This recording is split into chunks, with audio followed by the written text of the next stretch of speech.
Boa tarde a todos. 6 horas, horário de Manaus, 19 horas, horário de Brasília, aqui diretamente dos estúdios da Invest Amazônia. Estamos entrando com o Invest Amazônia Pod. Quarta-feira, 7 de junho, a gente tem 2 convidados ilustres para essa conversa de hoje. Do meu lado, o padre Charles Cunha, o padre que é graduado em teologia pela Faculdade Católica de Fortaleza e também em tecnologia, quando ele foi executivo, antes de ser padre. Formação como professor de inteligência emocional e Master Coach pelo Instituto Brasileiro de Coach. O padre Charles Cunha é hoje uma das personalidades da Igreja Católica no Amazonas, além de alcançar diversos fiéis aí da igreja, diversos seguidores pelo Brasil. Padre, muito bem-vindo ao Invest Amazônia, Invest Amazônia Pod. Dê seu boa noite aqui a todos, por favor. Então, boa noite para você que nos acompanha. Boa noite também, Rubens. É uma alegria poder participar desse momento aqui com você e poder bater um papo bem legal sobre vida, sobre felicidade, sobre bem-estar, sobre saúde mental e sobre espiritualidade também. Muito obrigado, padre. Também o outro convidado, professor José Humberto Silva Filho, ele é doutor em psicologia, um alagoano que está aqui no Amazonas desde 2016. 96. Não, desde 96. Atua como professor na Universidade Federal do Amazonas e tem dentre diversos projetos já entregues na cidade, na área acadêmica. Também é empresário com a empresa Neuron e que está aqui conosco, vai falar um pouco dos seus projetos, um pouco das suas iniciativas. O tema de hoje, como conversado aqui anteriormente, é de espiritualidade e saúde mental. E o que isso tem a ver nos dias atuais? Nós vivemos um mundo onde há muitas incertezas, há muitas ambiguidades, há muita complexidade também. E isso faz com que as pessoas também se tornem muito ansiosas. São exemplos de algumas situações mundiais que a gente chama de mundo VUCA, né, que trazem problemas também para o dia a dia, em casa, seja também na faculdade e seja também no trabalho. Com os 2 especialistas hoje nós vamos conversar um pouco sobre isso, trazer a importância desse tema para as pessoas. Não adianta nós termos bons negócios, termos uma boa casa, um bom carro, se nós não somos também bons seres humanos e conhecemos das nossas emoções, das nossas crenças limitantes, como realizar os nossos sonhos ou aquilo que está nos sabotando. Então é um tema gostoso de falar, é um tema leve para ser falado e com muita ciência, muitos dados, muitos fatos e com 2 pessoas queridas aqui ao meu lado. Então eu queria dar as boas-vindas novamente e eu queria começar com uma pergunta, né? Aqui, professor, apresentando o senhor rapidamente, mas por favor, dê boa noite também à nossa audiência. Boa noite a todos, é um prazer, uma satisfação estar aqui nesse bate-papo com o Invest Amazônia. Fico muito grato, né, de estar aqui compartilhando essa mesa com o padre Charleson também. Muito rico esse tema da espiritualidade e da saúde mental, porque todos nós temos crenças e essas crenças definem o nosso perfil comportamental, o nosso perfil psicológico, a forma como a gente lida com a gente mesmo e como a gente lida com as coisas à nossa volta e a nossa saúde. Então, acho que é um tema bem relevante, vamos conversar sobre isso. Professor, eu começo essa conversa, esse bate-papo, com uma pergunta para o senhor. Hoje, a saúde mental, ela se tornou um problema para a humanidade? A saúde mental, ela está ganhando agora visibilidade, né? Então, acho isso maravilhoso que as pessoas estejam mais atentas a isso. A saúde mental sempre foi um problema para a humanidade. Hoje a gente tem mais debate sobre isso, tem mais visibilidade. A ONU, por exemplo, a Organização das Nações Unidas, está dando visibilidade ao problema de saúde mental nas empresas, no trabalho, na família, principalmente nas organizações. Então, como o tema está sendo tornando-se mais visível, a gente tem a impressão de que a saúde mental se tornou um problema. Na verdade, ela sempre foi. Na saúde mental agora, a gente está percebendo que depressão mata, ansiedade mata, as doenças mentais matam ou elas incapacitam. Então as pessoas deixam de produzir, elas afetam as empresas, afetam as famílias, afetam a sociedade como um todo. Então, saúde mental é um problema de saúde pública e é um problema de todos nós. Eu queria trazer um dado aqui interessante, que só em 2021, o INSS, dados da Previdência Social, mais de 75 mil pessoas se afastaram do ambiente de trabalho. Então, casa um pouco com a informação que o professor traz? Se você me permite complementar, a maioria dessas pessoas são professores, profissionais da saúde e os profissionais da segurança pública. A maioria deles. Perfeito. E eu acredito até que esses números que a gente tem aqui como dados oficiais, na verdade, eles ainda são muito maiores, né? Porque muitas vezes as pessoas não expõem essas dificuldades e ainda existe eu não sei se a palavra... Constrangimento. Boa, professor. Eu ia usar a palavra um pouco de vergonha de falar sobre isso, de não ser um assunto bem falado. E isso me traz a uma reflexão. Nós temos 24 horas por dia, né, de vida, normalmente, a cada dia. E pensando que hoje é o primeiro dia do resto das nossas vidas, onde a gente sabe que passa um tempo no trabalho, passa um tempo na escola, passa um tempo namorando, passa um tempo com a família, passa um tempo em nossos projetos pessoais, passa um tempo se exercitando.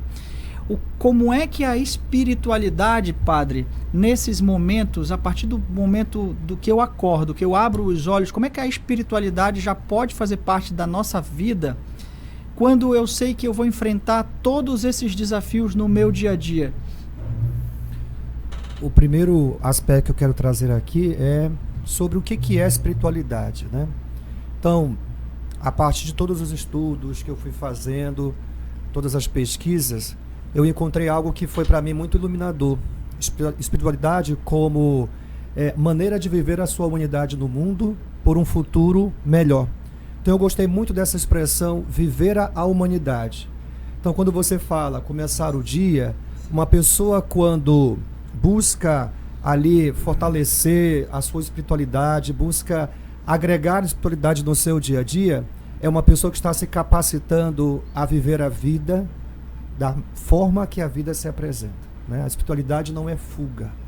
A espiritualidade é engajamento, é envolvimento, é você procurar perceber que, de alguma maneira, a vida está sempre te ensinando.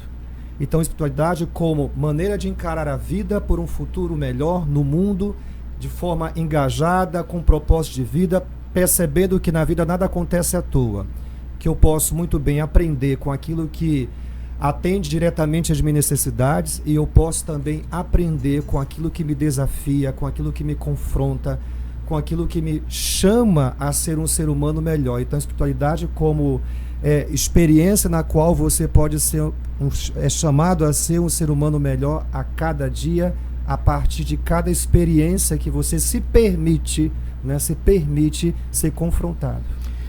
Quando você fala da espiritualidade como propósito, não é fácil encontrar um propósito na vida, né? Eu imagino que nos consultórios, quando o professor recebe os seus pacientes, vem muitas questões sobre a existência, sobre o momento profissional, sobre o momento familiar, e isso se conecta com a espiritualidade para encontrar esse propósito e ao mesmo tempo se conecta com o como. Qual é o passo seguinte? Como é que a partir do momento que deixa de ser subconsciente para mim, de ser inconsciente, né? Eu saio da inconsciência daquele problema e passo a estar consciente de que eu preciso fazer algo. Professor, como é que o senhor vê essa conexão com o propósito e a espiritualidade dentro hoje dos consultórios?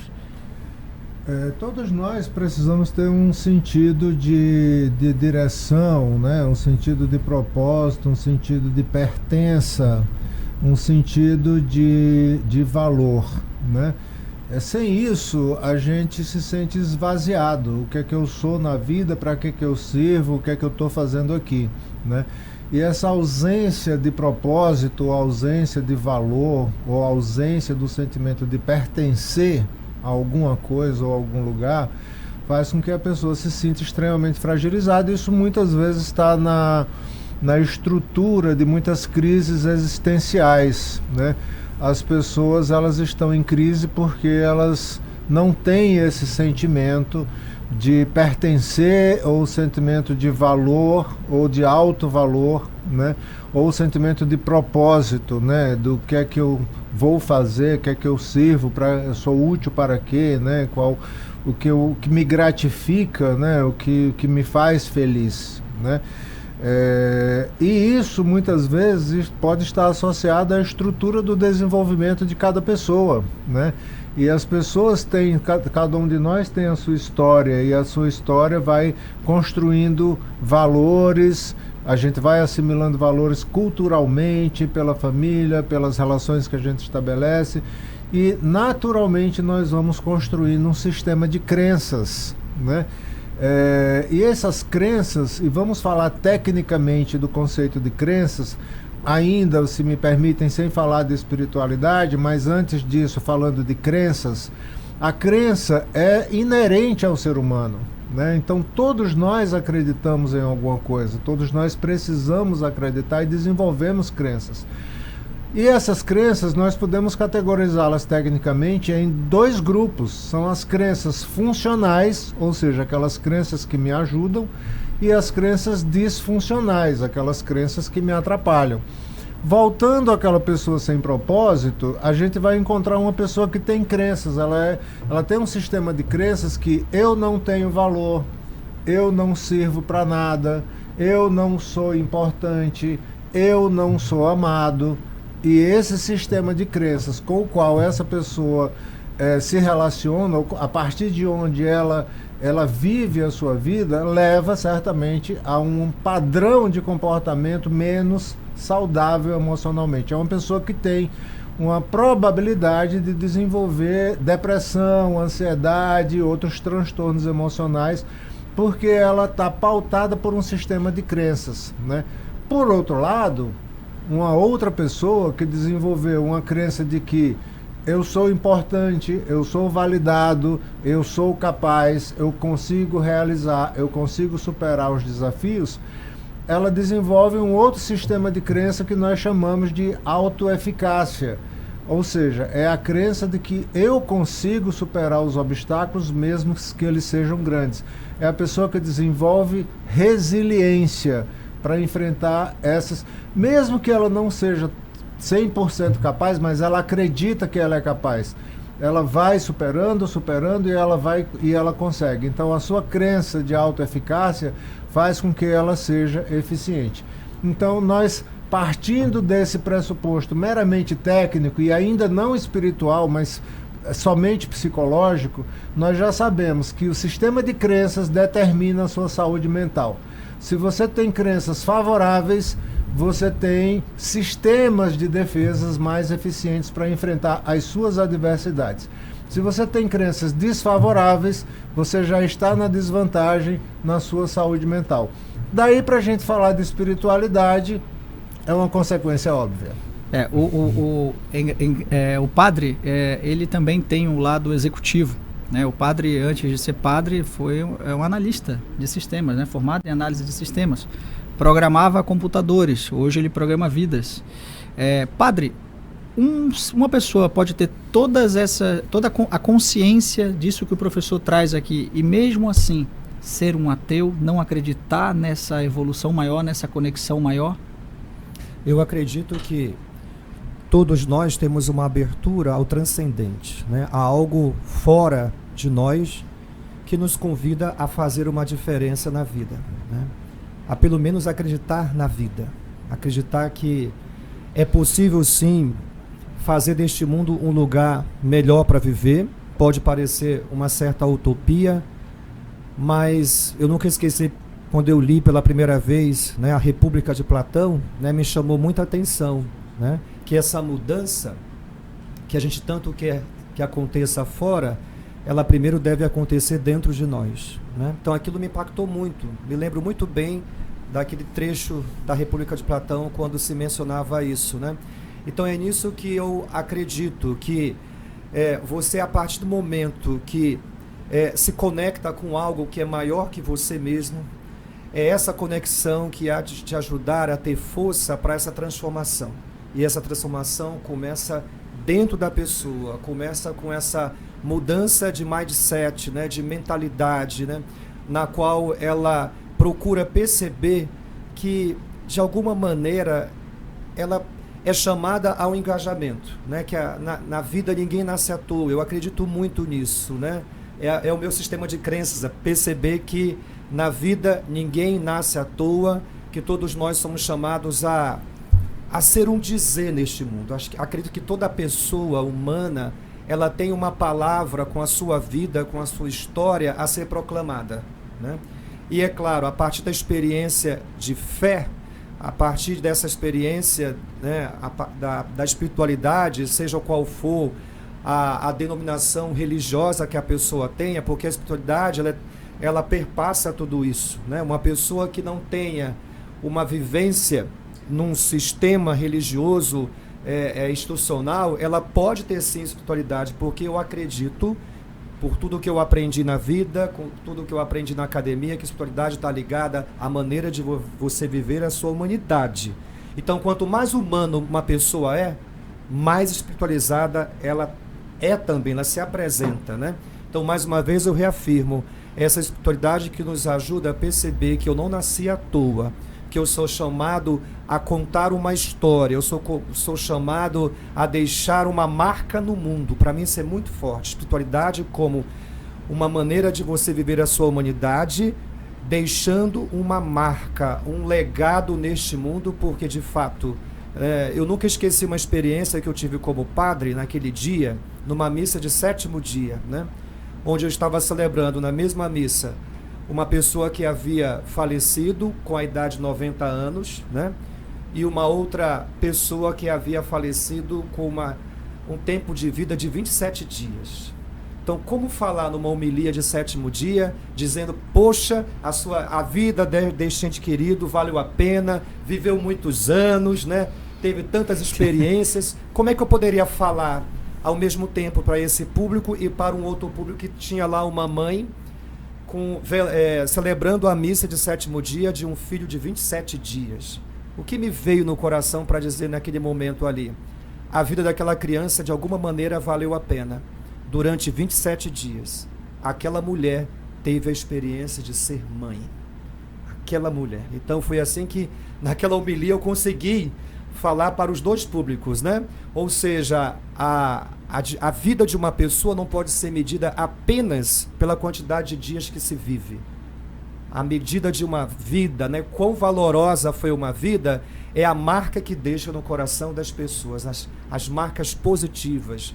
Então, eu acredito que esse é um indicador importante para uma vida que realmente valeu a pena, pelas marcas que se deixou, mesmo que tenha sido apenas 27 dias, mas durante 27 dias, aquela mãe teve a experiência de ser mãe.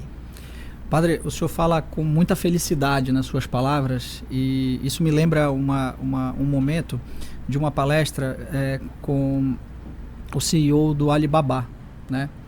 E ele dizia o seguinte, que se você tem os clientes felizes, os seus funcionários felizes, investidor, ok. Ou seja, ele naturalmente, a felicidade ela está intrínseca à vida, isso que o senhor tem falado, o quão eu fui feliz o tempo que eu tive oportunidade, né, no caso de ser mãe, ou o tempo que eu tive oportunidade de conviver com aquela pessoa. A gratidão, ela é vista como a gratidão, o estar grato, mesmo que os problemas da vida ocorram, faz parte de uma saída para uma melhor saúde mental e também para encontrar um propósito com a espiritualidade, professor? Esse tema da gratidão é um tema muito interessante. Me permito dizer que também sou católico, padre, então a gratidão é um dom de Deus, né? Mas, se eu for falar na minha área apenas tecnicamente, né, vou deixar para o senhor falar da área da espiritualidade e vou me ater na ciência. Né? A gratidão é um padrão de comportamento onde eu olho para aquilo que eu tenho, ou aquilo que eu consegui, ou aquilo que eu conquistei, ou aquilo que está à minha volta, e eu lembro de me sentir bem por isso, né? Eu me lembro de me sentir bem porque eu consigo acordar, levantar, dormir bem, me mover, né? Me gerenciar pelas conquistas que eu tenho. A ingratidão é o oposto disso, é a pessoa que olha, eu diria, ela olha para o lugar errado, ela faz uma opção ou foi levada a construir um modelo mental onde ela sempre tem um modelo mental de escassez. Eu não tenho, isso me falta, me foi tirado. Então ela tem um modelo mental, esse padrão, esse mindset, esse modelo mental da escassez é o que faz a pessoa, por mais que ela receba, ela ainda assim não agradece, ela ainda assim acha que foi pouco.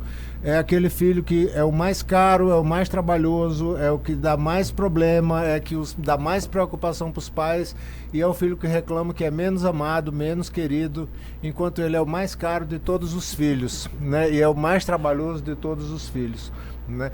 Então é uma pessoa que ela tem um padrão, né, que ela funciona com o padrão da escassez. Então é uma pessoa que ela não reconhece nem mesmo as suas conquistas e nem reconhece as facilitações ou os acessos ou as oportunidades que são abertas para ela. As pessoas ingratas são pessoas que não são menos felizes, e até arriscaria dizer que são pessoas infelizes, né? Porque elas estão presas nesse padrão. As pessoas gratas, as pessoas que lembram de agradecer por uma oportunidade que teve, agradecer pelas coisas simples da vida ou pelas conquistas que fez, é uma pessoa que tem um modelo mental da abundância. É um outro modelo mental completamente diferente. Então ela olha para as suas conquistas e ela se sente feliz. Ela vê que ela conseguiu e ela olha para frente sabendo que ela pode conseguir mais. Ela olha para as pessoas à sua volta e agradece a oportunidade que teve, e olha para frente e sabe que ela vai encontrar outras oportunidades também, e ela vai continuar sendo grata pelas oportunidades que ela recebeu. Então a gratidão é um modelo mental, né? E como modelo mental de bem-estar e de saúde mental, é um dom de Deus. Exatamente. O professor me ajudou muito a lembrar de vários aspectos, né, também na perspectiva espiritual, né, sobre gratidão, né, me fez lembrar aquilo que é muito forte no judaísmo, né, no Shabat, quando o papai chama ali a família e relembra a libertação do povo hebreu no Egito, ajudando aquela família a lembrar do quanto esse Deus foi maravilhoso, ajudou a transformar vidas. Isso me ajuda a perceber que a gratidão se aprende. É preciso ensinar a gratidão desde criança, ou seja, e essa é uma observação que eu faço aos pais de hoje, né? Agora me dirigindo à família principalmente, o quanto é importante a parte dessa experiência judaica, que eu acho de um valor tremendo, né? De que a gratidão a gente se aprende, tem que aprender desde cedo. O papai e a mamãe tem que, na minha opinião, é chamado a ensinar isso para os seus filhos, a perceber que na vida a gente precisa fazer muito sacrifício, na vida a gente tem que correr atrás para conseguir as coisas, e quando a gente consegue, é perceber que na vida ninguém vence sozinho. Sempre alguém nos ajuda. Então, eu acredito que, na ótica da espiritualidade, com esse recorte da gratidão, é lembrar de uma tradição muito antiga da nossa fé cristã, judaica cristã, né, de que gratidão a gente aprende e deve aprender dentro de casa com a memória, essa memória que papai e mamãe ajuda a gente a lembrar da história da nossa família, que vovô, quando chegou aqui em Manaus, não tinha nada, né? Começou do zero, teve que ralar muito. E se você hoje, meu filho, está estudando numa escola particular, olha, a saga da nossa família não foi assim que começou. O seu avô chegou aqui sem eira e nem beira, como se diz.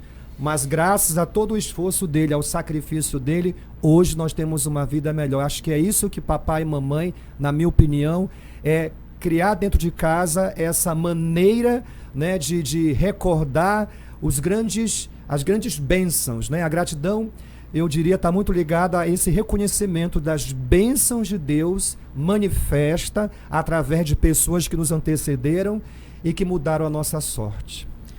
Padre, olha, cabe aqui um monte de perguntas, e eu tenho perguntas aqui, tá, da nossa audiência.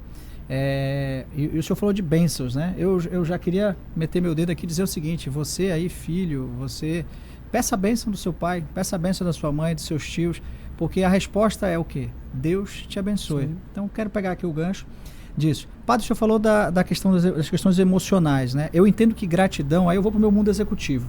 Eu entendo que um funcionário grato vende mais Eu entendo que um funcionário grato percebe uma necessidade do cliente, engaja aquele cliente e traz recorrência para a empresa.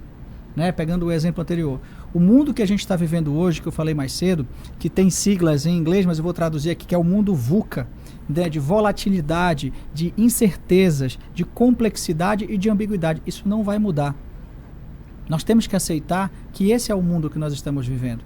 E esse é um mundo que ele traz as nossas fragilidades, ele traz, nos deixa ansiosos, traz a nossa ansiedade à tona. Ele também faz com que a gente não compreenda o que está acontecendo e a gente comece a entender que não existe uma linearidade nos fatos. Isso faz com que a gente tenha que aprender a conviver com esse sistema, com esse mundo que é atual. E isso se reflete cada vez mais cedo nas crianças, nos jovens, nas escolas.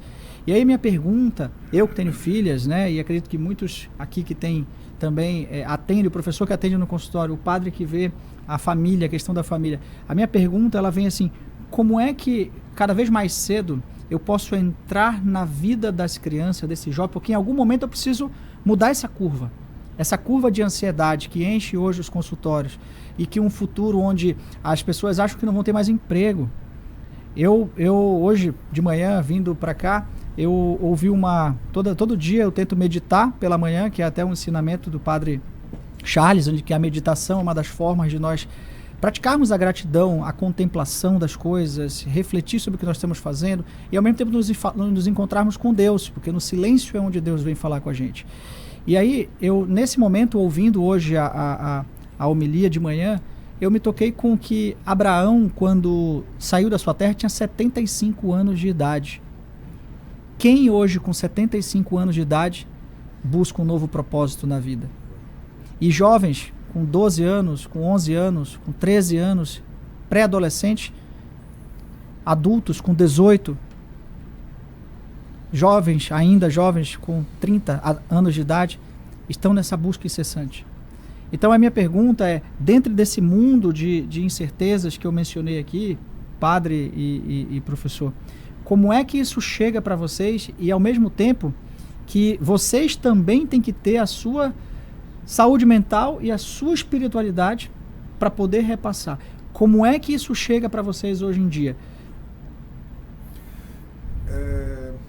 Enquanto você falava, Rubensson, eu estava me lembrando de alguns jovens, alguns adolescentes que chegam para fazer uma orientação vocacional completamente sem noção, sem rumo, sem um direcionamento do que é que ele gosta, do que é que ele quer fazer. Por isso ele está buscando uma orientação vocacional. Ele não sabe se ele quer ser médico, se ele quer ser advogado, engenheiro, dentista, né? Enfim, as pessoas elas chegam na fase de tomar decisões importantes e fazer a transição para a vida adulta. Muitas delas estão chegando com essa sensação de, ei, agora, né? Parece que ela vai ter que, de repente ficou adulto, né? Então, e eu lembro, na minha geração, eu já tenho 60 anos, já sou um idoso, né? Então, assim, com 14 anos a gente estava trabalhando, com 15 anos a gente já sabia o que queria, com 15 anos você já pagava suas contas e já... Não estou dizendo que esse modelo tem que ser um modelo para todo mundo, nem estou incentivando aqui que as crianças têm que trabalhar, mas a gente tinha que se virar. A gente vem de uma geração que a gente tinha que correr atrás, tinha que pagar as contas e tinha que... Era jogado na frente dos desafios. A tua bicicleta, tu vai ter que trabalhar para conquistar. A minha foi assim, a minha primeira bicicleta eu tive que trabalhar, meu pai me deu umas tarefas e eu consegui conquistar a minha bicicleta. Minha primeira bicicleta, o dia mais feliz da minha vida. Então, a cultura da superoferta dos jovens hoje faz com que eles tenham uma percepção equivocada do mundo. Que eu quero uma bicicleta, pum, magicamente a bicicleta aparece na frente dele. Eu quero um videogame novo, magicamente o videogame aparece na frente dele. Aí eu quero um emprego para ganhar 20 mil reais.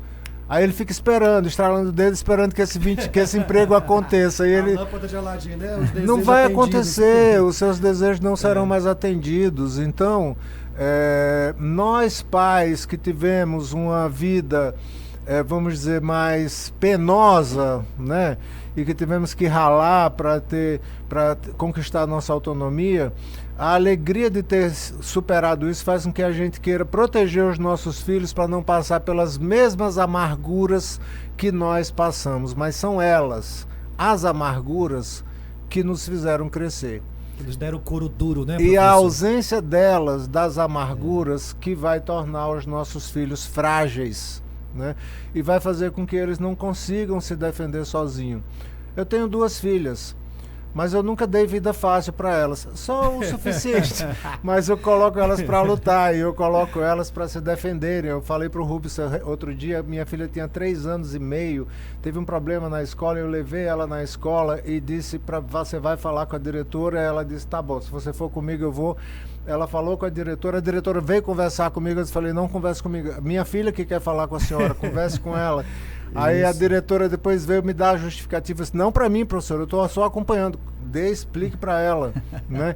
E desde cedo minha filha aprendeu a se virar sozinha e em outras ocasiões, ainda com 3, 4 anos, quando ela ia reclamar com a professora, com a diretora, e ela não era ouvida, ela dizia, a senhora quer que eu chame meu pai aqui para a senhora me ouvir? E aí a professora parava, ouvia e resolvia o problema. E assim ela aprendeu a resolver os problemas dela. E eu disse, é isso aí, minha filha, aprenda a resolver os seus BO. Eu acredito exatamente nisso, viu, Rubens? O quanto é necessário hoje em dia os pais permitirem que os filhos sejam expostos a certas situações para justamente adquirir isso que eu chamo de couro duro, né? Eu me lembro, o professor me perguntou onde eu morava, né, no Educandos, e a gente andava descalço, a gente, né? Corria na rua. Corria, né, na rua, levava, furava de prego e tudo mais, tudo né? Certo, ninguém morreu de tétano. Exato. Hoje em dia, de tanto calçar sapato, quando eu piso assim em pedra, eu percebo que meu pé é fino, né? Ou seja, o quanto eu acredito que os jovens hoje, claro, com a prudência necessária, porque o mundo mudou. Eu me lembro que eu ia para a minha escola lá no Educandos com 8, 9 anos, sozinho, né? A pé, sozinho, andava na rua sozinho. Hoje, devido à violência, né, isso nos causa uma certa apreensão de permitir que os filhos possam andar sozinhos na rua, mas é preciso, com prudência necessária, perceber que é preciso expor os filhos a certas situações para que possam aprender a lidar com isso. Professor, eu recebi uma mensagem de uma mãe muito aflita, né, me procurando, pedindo a orientação. Ela dizia o seguinte, olha, padre, o meu filho, no namoro virtual, nunca se encontrou com a pessoa, nunca beijou, nunca abraçou, né? Terminou o namoro, a namorada terminou com ele e agora está desabando, está querendo se matar, né? E tem 19 anos. Ou seja, eu fiquei ali refletindo, né? Que preparo esse jovem está tendo na vida para receber um não, para se frustrar, né? Ainda mais numa situação dessa, é um namoro virtual, ou seja, você não teve nem a experiência de beijar, né, de abraçar a pessoa. Então, a situação que os nossos jovens hoje eu vejo, né, essa dificuldade de experimentar e encarar uma frustração, de receber um não, como o senhor muito bem falou, né, é tudo ali muito pronto, muito imediato, né, muito acessível, e a vida não é assim. A vida real não é assim. Então, eis o desafio de como preparar essa geração para o enfrentamento daquilo que é humano, né? O nosso chão humano. Me permite? Pode. Esse exemplo desse rapaz, né, com namoro virtual, nos ilustra bem o que a gente vive hoje em dia, né? Onde as pessoas colocam a sua referência de suporte emocional em algo volátil, é algo vulnerável, é algo frágil, né? Algo frágil, efêmero e não sólido, né? Antigamente, né, padre, e quem tiver a nossa idade lembra disso, a gente brigava na rua, saía no soco, ficava com raiva 2 dias, depois estava se abraçando, virava amigo. A gente aprendia a lidar com as diferenças com as divergências, com as frustrações, mas a gente superava e nem por isso a gente guardava o ódio para sempre no coração. Ficava com raiva 2 dias, 3 dias. As namoradinhas era a mesma coisa. A gente brigava, se entendia, voltava, acabava o namoro, arranjava outra e assim ia. A vida seguia. Ou seja, mas a gente tinha uma estrutura uma rede de suporte emocional, eu digo rede, eu digo falando de crianças e adolescentes, com amigos, primos, parentes e figuras reais, né, que servem de referências afetivas e do suporte afetivo. E são essas pessoas que a gente hoje fica maduro, velho, e a gente tem aqueles amigos de infância que se a gente ligar é como se tivesse conversado ontem, né? Mantém aquela referência de pessoas que a gente tem segurança, confiança. Então, hoje em dia, está se perdendo a virtualização do mundo e das relações, faz com que a pessoa viva no seu quarto fechado e o mundo todo através da tela. Outro dia eu vi o absurdo, padre. Uma criança entrou no consultório e ela entrou olhando, passando por um determinado percurso, olhando o percurso pelo celular. Olhando o percurso pelo celular. Eu disse, você não quer olhar para... Você não gostaria de guardar o celular para olhar? Ah, tá bom. Quer dizer, até para olhar o mundo mediado por essas janelas, né? Então, assim, chega num absurdo de tudo ser mediado pela janela do celular ou do computador. Então, as pessoas perdem a capacidade de tirar essa janela e de lidar com a vida real como ela é. Então, esse rapaz, aos 19 anos, desiludido porque perdeu uma relação virtual, ele perdeu muito mais do que isso. Ele está perdendo a possibilidade de conhecer as garotas que moram no bairro dele, as garotas que estão na faculdade, né, dele, de interagir com as pessoas.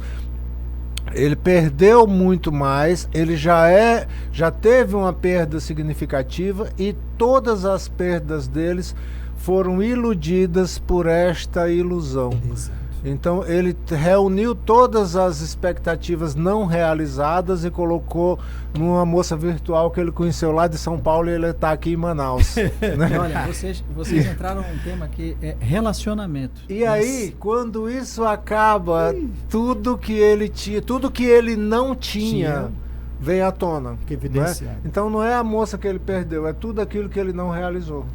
Frustração, né? A gente, é a frase do Neymar, né? É aquilo que a gente não viveu, né? Saudade daquilo que a gente não viveu, né? Mas pegando a gente começou a entrar no tema de relacionamento. A gente está nas vésperas do Dia dos Namorados, né? Então, nós estamos vivendo aí é um tema complexo, né, professor e padre? Mas todo mundo procura, como o padre diz, a sua Maria e o seu José, né? E eu fui segunda-feira no terço ali na Senhora de Nazaré, na igreja, e o quão factível, né, e o quão tangível é realmente quando você exerce essa visão do que é a Maria e do que é o José. Isso do ponto de vista espiritual, né? Do ponto de vista psicológico, a gente vê que isso são problemas que vêm desde a infância, né? Das relações com pais, com o meio que a gente vive, o tempo de formação da personalidade, e isso vai se refletindo nas nossas relações. Quando a gente entra então no tema relacionamento de parceiros, eu faço uma pergunta, né? Estamos às vésperas do Dia dos Namorados. Estamos vivendo um mundo, como o senhor colocou aqui, professor, de eu depender de algo, né? De eu ter uma dependência emocional de algo, né? De eu não aceitar uma rejeição, de eu não aceitar o abandono, e muitas vezes eu nem sei o que é isso, né? Eu não consigo identificar isso. E a partir do momento que eu identifico, eu vou ter que tratar isso na minha vida. Então, aproveitando que nós estamos nas vésperas do Dia dos Namorados, e é uma data romântica, sábado os restaurantes vão estar lotados, os hotéis, domingo, a igreja vai estar com o padre... Acho que eu vou dar uma benção aos namorados, você me deu uma ideia de domingo. Mas o senhor tem uma palestra sábado na FAMetro para falar sobre esses temas de namoro. Mas eu fui na missa domingo, o padre é um padre que ele consegue pegar as situações do cotidiano e realmente passar a luz da Bíblia, a luz do Evangelho. E aí eu pergunto aqui a vocês, Como que está essa situação hoje? Como é que chegam esses casos para vocês hoje, que se refletem depois em famílias que começaram desestruturadas num namoro?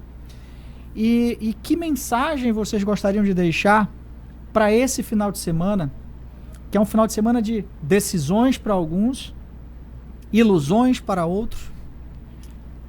Passa a palavra a vocês. As pessoas que estão felizes nos seus relacionamentos, procure suas próprias datas comemorativas, né?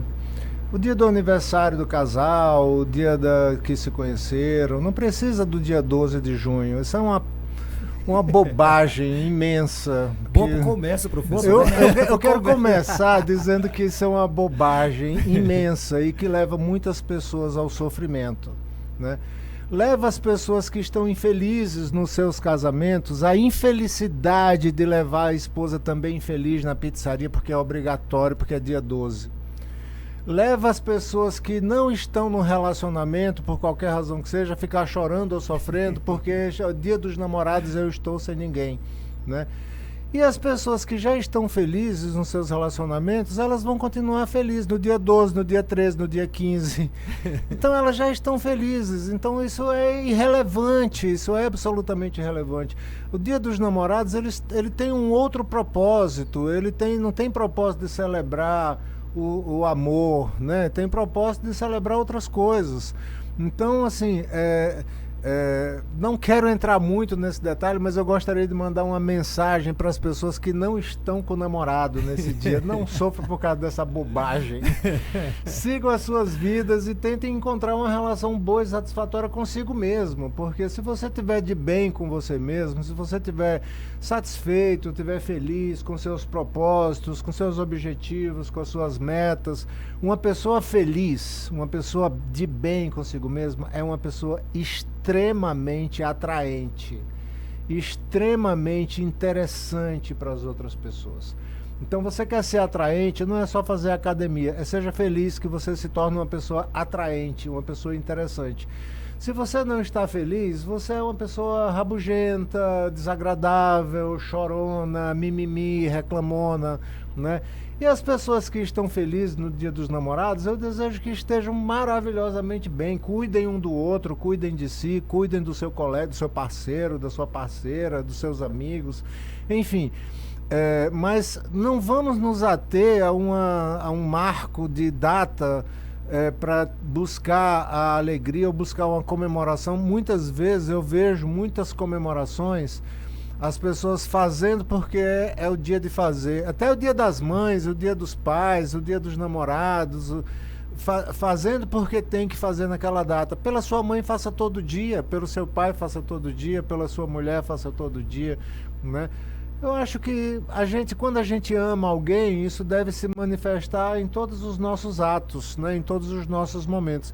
E já que um casal está feliz, então ele tem motivo para celebrar aquele dia no dia 12.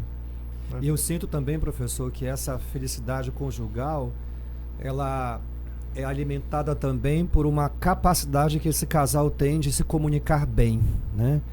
De expressar aquilo que sente, bem né? colocado. Né, de expressar aquilo que tem visto na relação, seja de bom ou de algo a ser melhorado, né, de expressar as suas necessidades e de também deixar bem claro aquilo que se quer, né?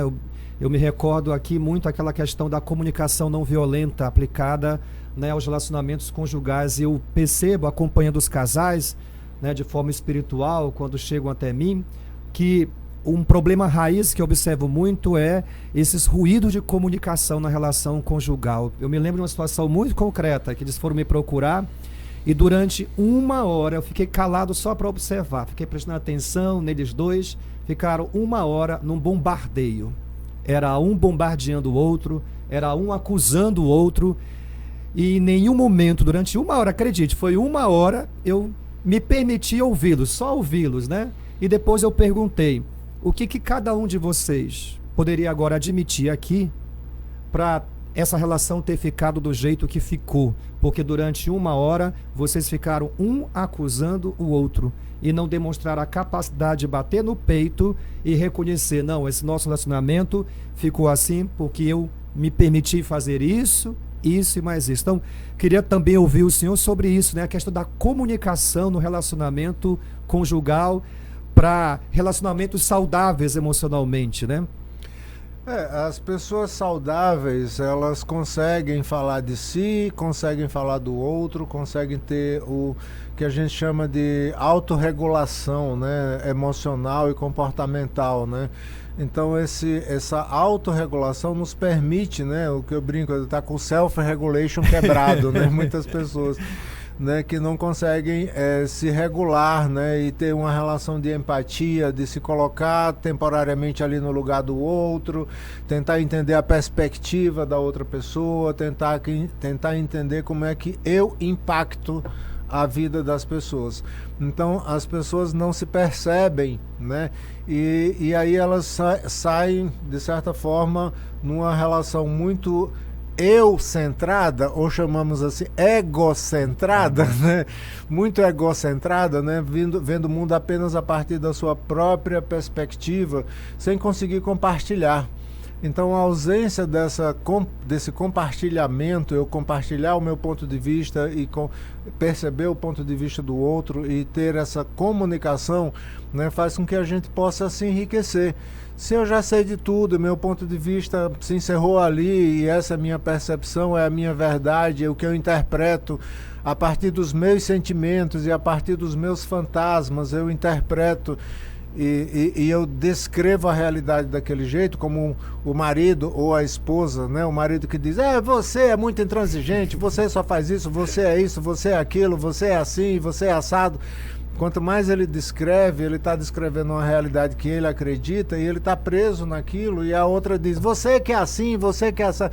Então um está descrevendo o outro, né? E com a pretensão de ser o dono da verdade, né?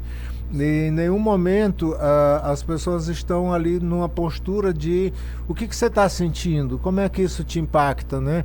Então 50%, eu digo, nas crises de casais, quando eu estou diante de uma situação como essa, eu começo a conversa dizendo assim: 50% do sucesso ou do fracasso é de cada um, né? 50% do sucesso ou do fracasso do relacionamento. Então, assim, vocês vão decidir o que é que vocês vão fazer, que investimento vocês vão fazer, né? Qual é o investimento que vocês fazem aqui? Você bota 50% para construir ou bota 50% para destruir a relação? Não é o psicólogo, não é o padre, não é o pastor, não é o advogado, não é o juiz, não é o médico, não é a sogra, não é o melhor amigo do casal que vai decidir o destino do casal. Quem vai decidir, e as pessoas adoram dizer que foi no psicólogo e o psicólogo acabou o casamento, né? Eles adoram culpar o psicólogo, né?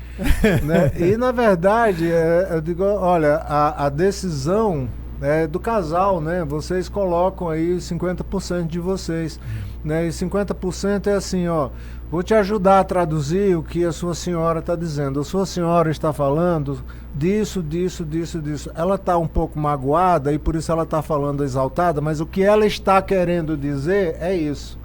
O seu marido, ele está muito bravo, dá para ver que ele está muito alterado, mas o que ele quer dizer é isso, isso, isso. A gente tenta fazer uma tradução, né? Um trabalho de tradução de conteúdos, né? Porque as cargas emocionais, elas impedem a compreensão. Elas bloqueiam a compreensão. Exato. Né? Então, esse é o trabalho de você, assim, não agir com as cargas emocionais, mas agir com os conteúdos que incomodam, né? Olha, eu não gosto quando você fala assim comigo, isso me incomoda. Te interessa saber, eu sou teu marido, te interessa saber como eu me sinto? Não, tá, tudo bem, eu quero saber. Então tá, então se tu quer saber como eu me sinto assim, né?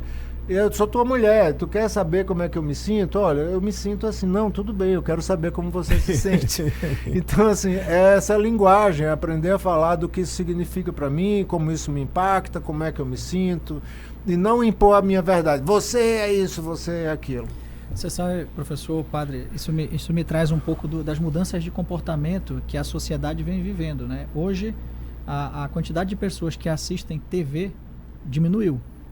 Porém, a quantidade de pessoas que estão no celular, consumindo, né, redes sociais, enfim, aumentou de forma absurda. Então fica aqui também um registro de que quando a gente escolhe aquilo que a gente consome. Então hoje existe um mundo de fantasias também nas redes sociais. A gente tem que escolher muito bem. A gente vê uma pessoa feliz, mas na hora que ela desliga ali a câmera, ela tem os seus problemas como todos nós temos. Então a gente tem que tomar muito cuidado também quando vai consumir os relacionamentos perfeitos das redes sociais. A gente tem que tomar cuidado quando a gente vai consumir a vida de viagens que as outras pessoas têm.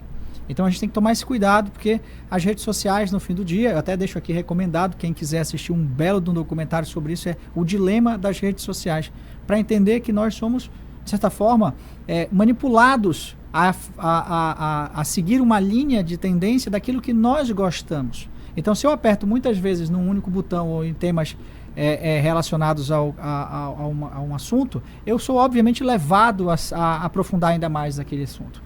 Então, isso são algoritmos por trás. E quando a gente fala de algoritmos, a gente está falando de novas profissões do futuro. Que nessas novas profissões do futuro vão ficar faltando habilidades sociais. Então, quando a gente fala de habilidade social, a gente está falando de comportamento, a gente está falando de autoconhecimento, a gente está falando de inteligência emocional. E aqui eu queria já deixar aqui como mensagem, a gente está chegando aqui ao final do nosso podcast, mas que vocês dois deixassem uma mensagem de esperança, de é possível, uma mensagem de fé, uma mensagem de que nós podemos identificar as causas raízes daquilo que nós sentimos, de como nós nos comportamos para o futuro. E eu gosto da frase que diz que o primeiro dia do resto das nossas vidas já é hoje, já começou. Então, no minuto seguinte, na hora seguinte, mais tarde, amanhã de manhã que seja, já é o primeiro dia, é o primeiro momento do resto das nossas vidas. Que mensagem, padre, o senhor gostaria de deixar nesse momento, como suas palavras aqui já finais também do nosso podcast? Então eu aproveito esse momento para convidar você que nos acompanhou aqui nesse podcast com o professor, a perceber que nós estamos tão distraídos com aquilo que acontece fora de nós, nesse mundo virtual, que eu quero convidar você também a se aventurar, a olhar para dentro, para esse olhar cotidiano, amoroso, empático, solidário, com compaixão para você mesmo. Então esse é o convite que eu deixo aqui, de que você é uma pessoa que vale a pena, independente do que você fez na sua história. O que importa é o que você vai decidir fazer a partir de agora. E quanto mais eu me conheço, mais eu me curo, mais eu me liberto. E lembrando, você que tem aí uma certeza, você que vive uma espiritualidade a partir de uma convicção de algo maior que você, lembrando, nessa viagem para dentro, nesse olhar para dentro, você não está sozinho. Esse transcendente, seja qual for a religião que você participar, seja qual for a tua fé, nessa viagem para dentro, você não está sozinho. Então, coragem, que essa reconstrução do seu eu comece a partir do seu interior, porque um ser humano, com saúde mental, esse ser humano com esse chão, essa pessoa com esse chão de humanidade, há de ser uma pessoa melhor neste mundo, há de fazer a diferença, há de impactar a vida das pessoas. Então o que eu peço para você nesse programa é que você se permita se refazer por dentro, para que você impacte as pessoas que estão aí, a tua família, no teu ambiente de trabalho, que as pessoas, como eu disse numa ocasião, que as pessoas possam sentir saudade de você e não alívio. Pessoas que impactam positivamente as outras deixam saudade, e muita saudade. Então que no final da tua jornada você possa deixar muita saudade no coração das pessoas. Coragem, você consegue.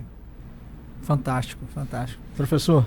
Eu gostaria de pegar a carona na fala do padre Charles, de olhar para dentro, e sugerir que a gente faça esse exercício de olhar para dentro da gente mesmo, e tentar identificar qual é o meu sistema de crenças, sabe? Qual é o sistema de crenças que eu tenho, porque as crenças, como eu dizia no início da nossa conversa, são inerentes ao ser humano. Então nós podemos ter modelos mentais que nos fazem ter um sistema de crença funcional, ou podemos ter modelos mentais que nos faz ter um sistema de crença disfuncional, As crenças disfuncionais, elas nos levam ao sofrimento, nos levam ao nosso vamos dizer, nosso inferno particular, que são as nossas angústias, é o nosso sofrimento emocional, né? Que é aquele sofrimento invisível, porque não é um braço quebrado, mas é a angústia que a gente vive. E o pensamento funcional, ou o sistema de crenças funcional, nos leva à proatividade, nos leva ao enfrentamento da adversidade, nos encoraja para superar os desafios, nos faz ser mais gratos, né, com as conquistas que temos, né, e nos leva também para uma postura de construção junto às outras pessoas, né, e não uma postura de uma relação de colisão com as outras pessoas, né? Então, o nosso sistema de crenças, ele é fundamental, e as pessoas que dizem, e aí eu queria fazer o link, não acredito em nada da espiritualidade, não acredito em Deus, mas ela não acredita na espiritualidade como uma força divina, mas ela tem crenças disfuncionais, ela acredita em outras coisas. Então, quem se diz ateu ou quem se diz agnóstico, na verdade, tem um vasto sistema de outras crenças que só pelo fato de não ser de natureza espiritual, ele diz que não tem crenças. Mas ele tem muitas crenças. E olhe para dentro de si, seja você praticante ou não de qualquer espiritualidade, olhe, e aí, do ponto de vista da sua humanidade, né? E é isso que me é dado a falar hoje aqui, é isso que me é dado a refletir, que é sobre a nossa humanidade, né? Então, assim, olhe para a sua humanidade e veja como é que você está administrando a sua vida, a sua interação com as outras pessoas, o quanto que isso te gratifica, te faz feliz, ou o quanto que isso te faz infeliz ou te leva a colidir com as pessoas à sua volta ou com os outros à sua volta.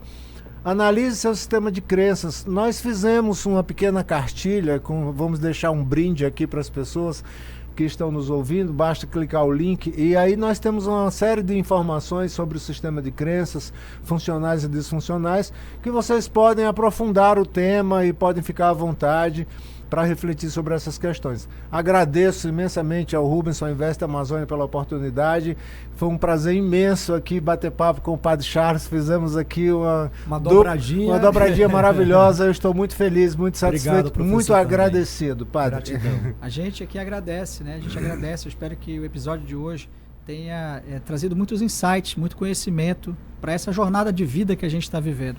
Então você aí, compartilha com os amigos, compartilha com os familiares, e aqui vamos deixar os Instagrams depois, nas edições, vamos deixar os Instagrams aqui de todos, para que vocês possam seguir e saber mais aqui dessas duas personalidades, e muita gratidão, tá? Muito obrigado e até a próxima, pessoal!